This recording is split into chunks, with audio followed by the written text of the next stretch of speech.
Les gens me considèrent comme un kémaliste. Et moi, je me considère comme un kémaliste. Je suis fier d'être un kémaliste, en fait. Mustafa Kemal Atatürk.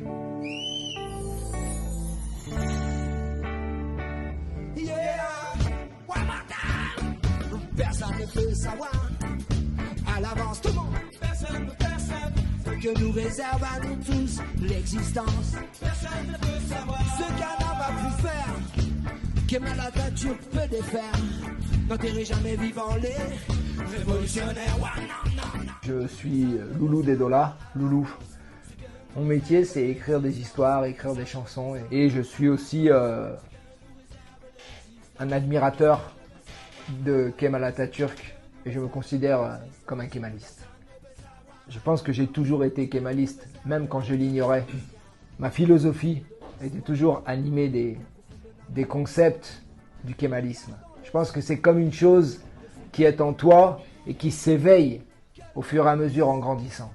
Je pense que les Français ne connaissent pas suffisamment Kemal. Mais je pense que quand les gens découvrent les fondements du kémalisme, il n'y a personne en conscience et en connaissance qui puisse attaquer Kemal. On peut dire des bêtises sur Kemal, mais c'est par ignorance. Le kémalisme, c'était quelque chose d'universel en fait.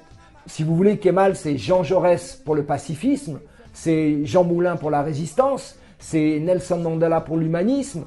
C'est inégalable dans l'histoire. Ça ne fait pas de lui un dieu et un homme supérieur aux autres. Mais son parcours est éclatant, en fait. Et doit nous inspirer au XXIe siècle dans la lecture qu'on a du monde. Pour moi, aujourd'hui, la solution au problème du XXIe siècle, c'est le kémalisme. J'en suis sûr et certain.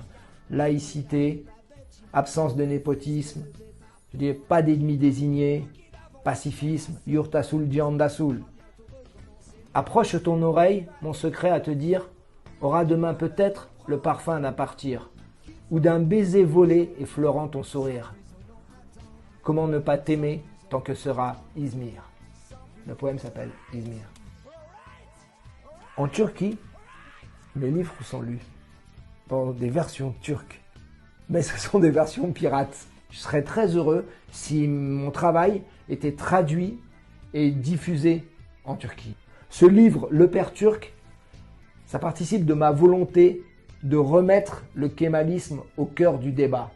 J'ai voulu, à travers le regard d'un petit garçon, aujourd'hui, à qui on raconte l'histoire de Kemal, remettre Atatürk, le kémalisme, au cœur des problématiques actuelles.